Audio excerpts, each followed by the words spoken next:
KPIs can be the difference between making millions of dollars in your business or none at all. And in this video, I'm going to be walking you through the simple process to set up KPIs the correct way and leverage them so your business can grow and your team can perform at a really high level without needing you. Now, for those of you that don't know me, my name is Jordan Ross. I run 8-Figure Agency. We're a growth consultancy that's worked with over 800 clients, helping our clients at over 9 figures in annual revenue.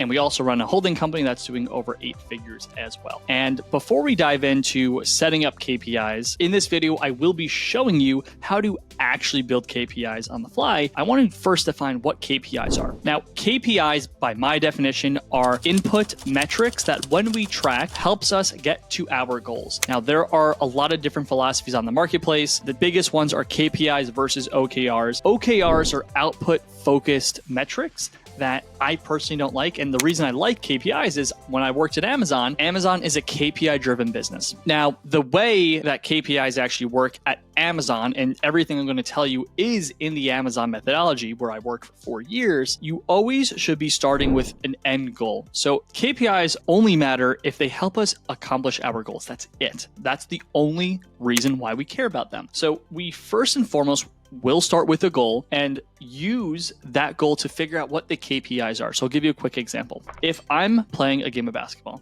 and I say that if we make 0 turnovers, if we get more rebounds than the other team, if we hit all of our foul shots, if we have 0 turnovers, if we hit our 3-pointers at a 40% rate or better, we will probably win that basketball game. All of those metrics are KPIs that lead to the ideal outcome of winning the basketball game. And when you track those KPIs and optimize those KPIs and figure out how to make those things better, you correlatively hit your goal and hit your outcome. And that's why KPIs matter.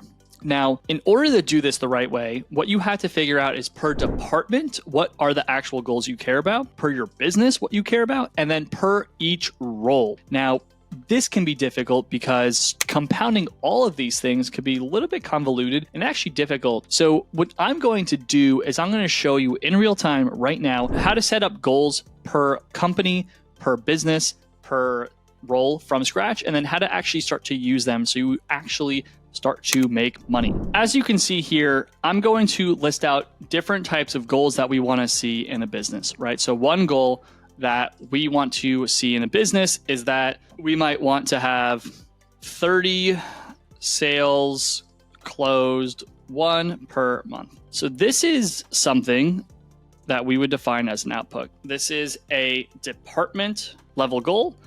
And if we want to accomplish this goal, there's a handful of metrics that we are going to want to track. So within this goal, I would definitely care about appointments set. I'm going to care about no-show rate on call 1, qualified calls for call 1, offers made, closing percent. So if all of these are things that I can start to control and track, the better I do at, setting up and optimizing these KPIs, I will get to this goal. Let's do another one. Let's just say I want LTV, lifetime value, which lifetime value means how long a client stays and how much money you make with a client. I want the LTV, the lifetime value of the average client in my company, to be equal to $30,000. Now, something like this is actually going to be, once again, this is another department role. But I'm going to give you a team goal in a second, or an individual one in a second. So if we have LTV of 30K, there's a lot of things that we need to do, right? So let's just say this is where you could start to break things down into onboarding and then ongoing relationships.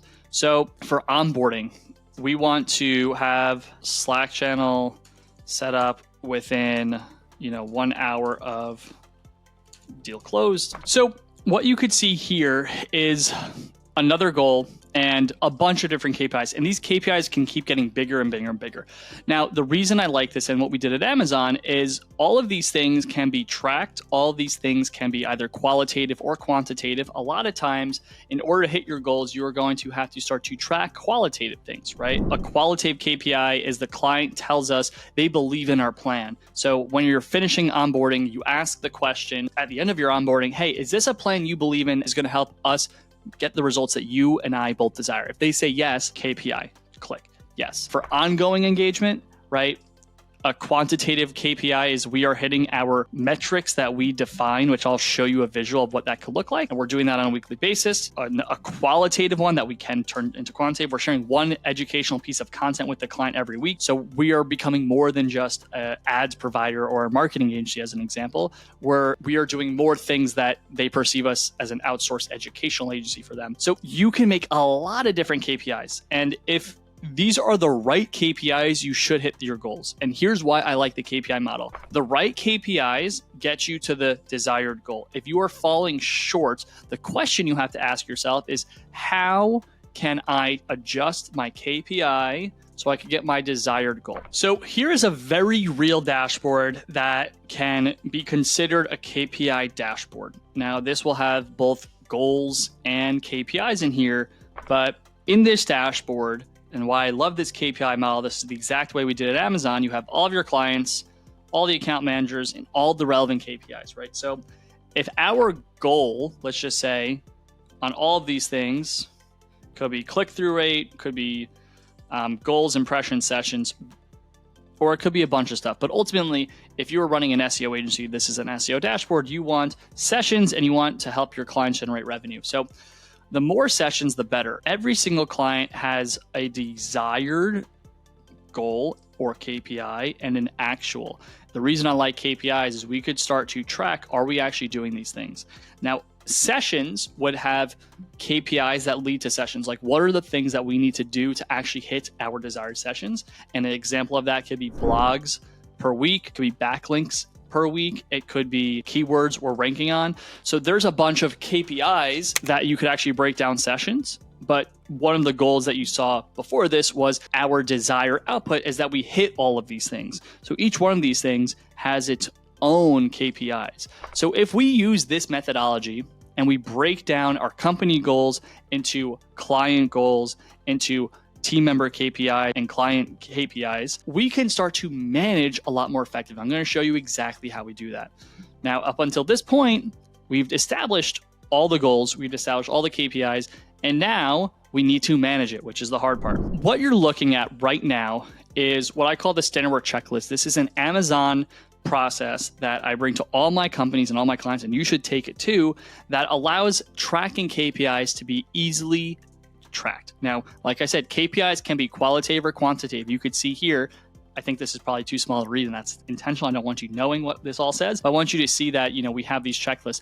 My team members submit checklists every single day. Now, this includes quantitative data and qualitative data. So you could see here, this was on Wednesday, June 13th. Ali submitted his checklist, everything's done.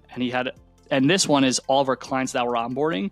I could also see where they're at in the process too. Okay, so you can see here, this is one of my team members, and this is some data that I could actually see. During a full week, we have a lot more data and a lot more things to show usually, right? So what I can see now is I could track daily KPIs knowing if we're hitting benchmarks or not. It makes it so simple for me to look at my company from a 50,000 foot view and say, did all of my team members execute on the quantitative and the qualitative goals that they need to hit on? And if you are able to reverse engineer your goals into KPIs, you turn those KPIs into checklists that then you have visibility on a daily basis with reports, you can manage your business at scale. It's that simple. And to reiterate, if you are missing your targets, if you are not hitting your goals, you have the wrong KPIs, or you need to figure out how to adjust your KPIs to improve hitting your goals. That is why I like the KPI model. That is why Amazon uses the KPI model. And Amazon, in my opinion, is the best operations business in the world. And if they're doing it, you should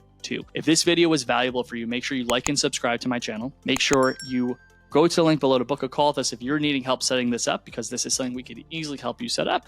And if you need more value, go to the link below to get all my best resources and downloads, where I have a bunch of PDFs and a bunch of free resources that will help you grow your company. Thank you so much for watching. I'll catch you in the next one.